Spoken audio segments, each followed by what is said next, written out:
welcome to the Sanin Says. Yeah, so this is a very special segment for all of you. If you have realized, we've actually been missing for a while. Because, why? Come, tell them. Busy moving office. Busy moving office. Why? Well, very diligently study exam. That's why. And then amongst that, we also a lot of things to do across the new year Okay. So besides that, why this very special segment is because after 5 battles, we've actually received some questions, or rather maybe comments Some feedback, very good feedback. There are people who are actually very interested to try sake because they've not before, but they do not know how to go about it. And of course, there are some people who also mentioned that they would like to try some other kinds of sakes aside from those that they have kind of struck by to explore. To explore. So what is this video about? It's really to share with you what we, the Sake Sanin, really enjoy about sake, how we go and find sake also, and what we pair it with. So this segment is really a very bonus segment which we may not repeat eventually. Depending on the feedback and request.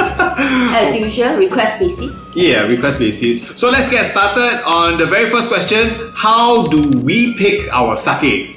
Come, let's start. Share with them. Okay, I'm a very practical person, so usually I look at the price and then also the packaging of the sake. Generally, I feel that blue bottle sake tends to be more light and refreshing, while the brown ones are actually not as refined, so they are usually the Jumai range kind of sake. Yeah, the thing with the bottle color, I think is not an official thing. It's really just our observation because I think the bottles are really just to prevent sunlight.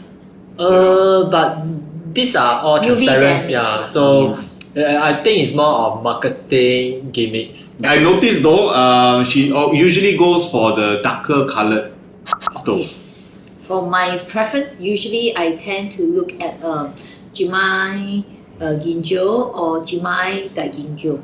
So for this kind of categories, usually I notice the bottles are darker in packaging. I'm also attracted to packaging.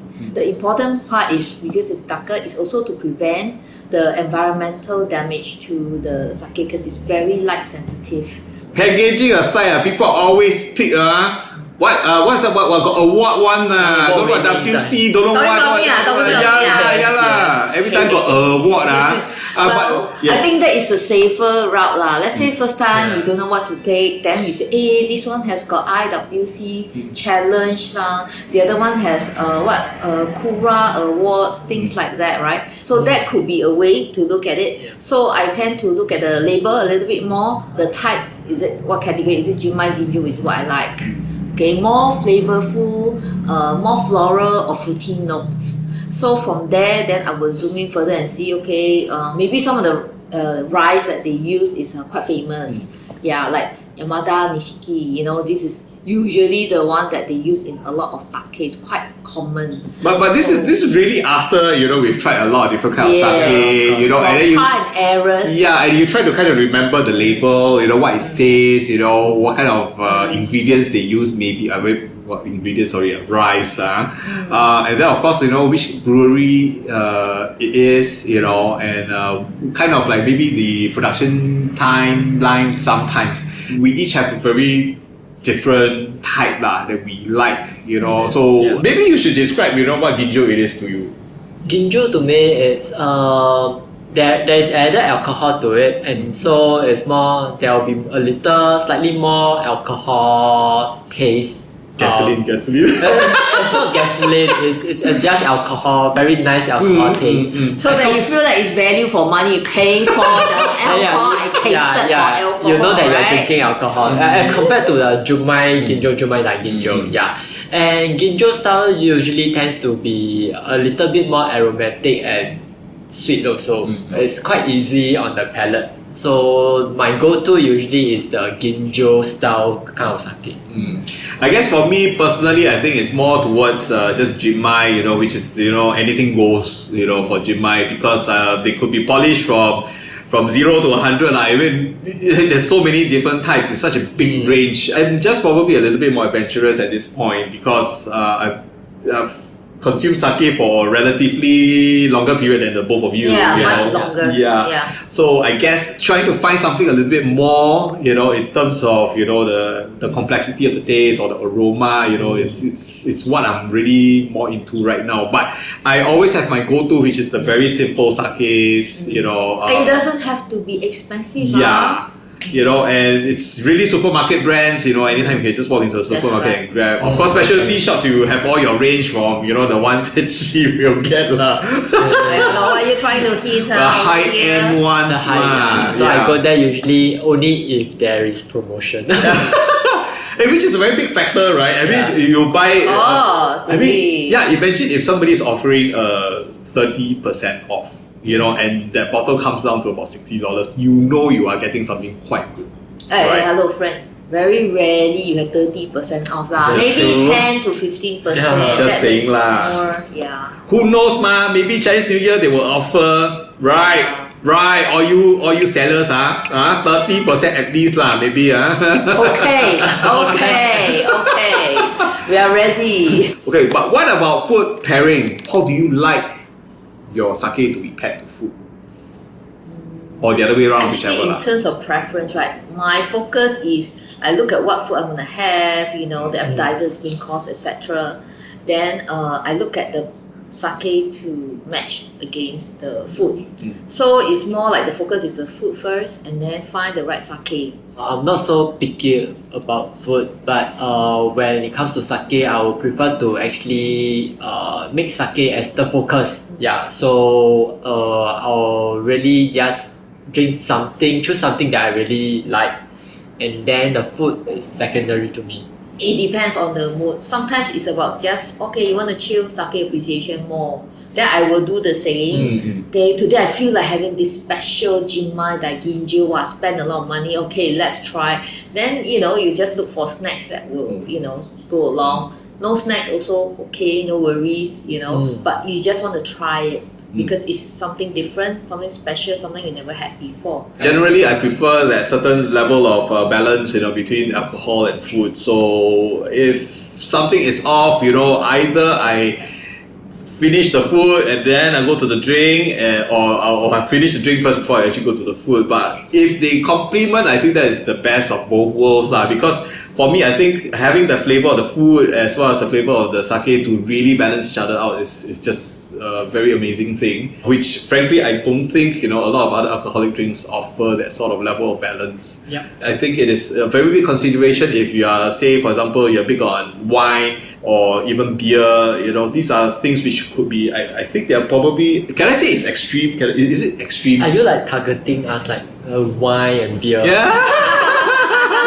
Beer drinker, Yeah. wine drinker. Yeah, but fact is, I think it's not so much of a conversion, but I think you guys are naturally starting to have more interest when it comes to sake. My own observation is that actually sake is really quite versatile, like you said, and you can actually pair with most kinds of food. So it's depending on what category or type of sake that you choose. Yeah. Then from there, you can actually pair with certain food, from Asian to even Western food. Sake brings out some more flavor from the food itself. It enhances the food at certain times. You should pair it with the right item. the initial times when we went to Japan, right? He was always very big on the different flavored beers and different seasonal beers.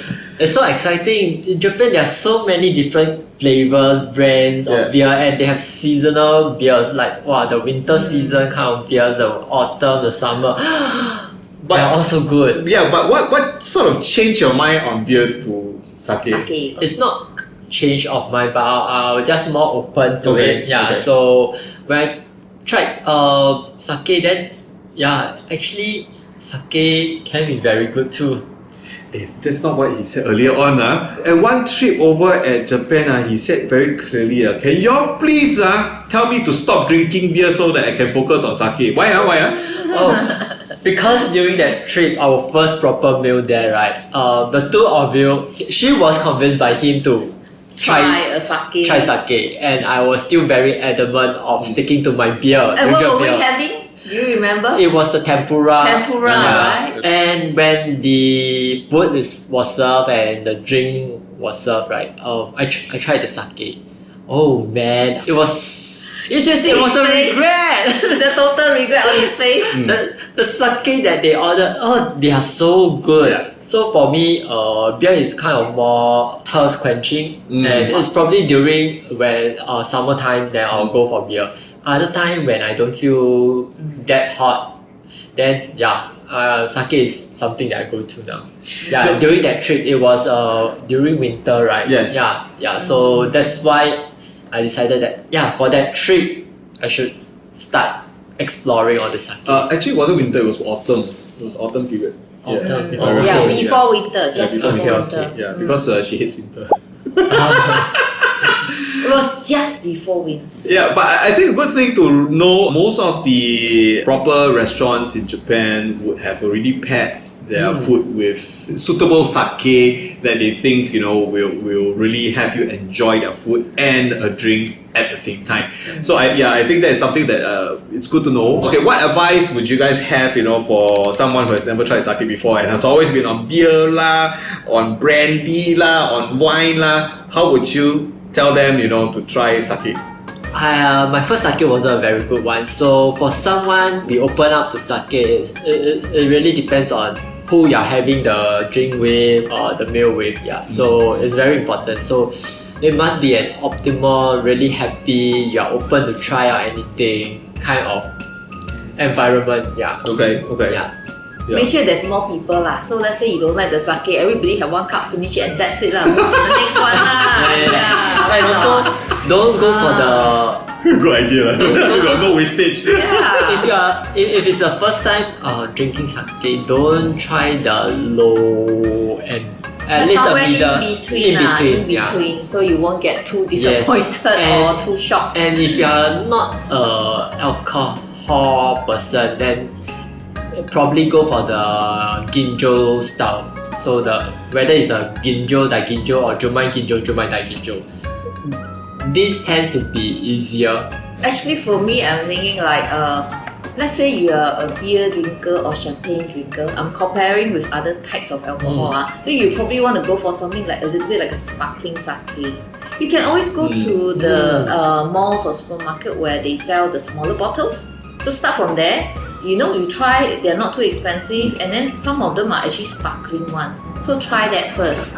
Then you will slowly get used to the flavor. And then you can go a step up next and then try something different. I would say those refreshing or that's more fruity, flavorful ones, they are actually very easy to drink and easy to start.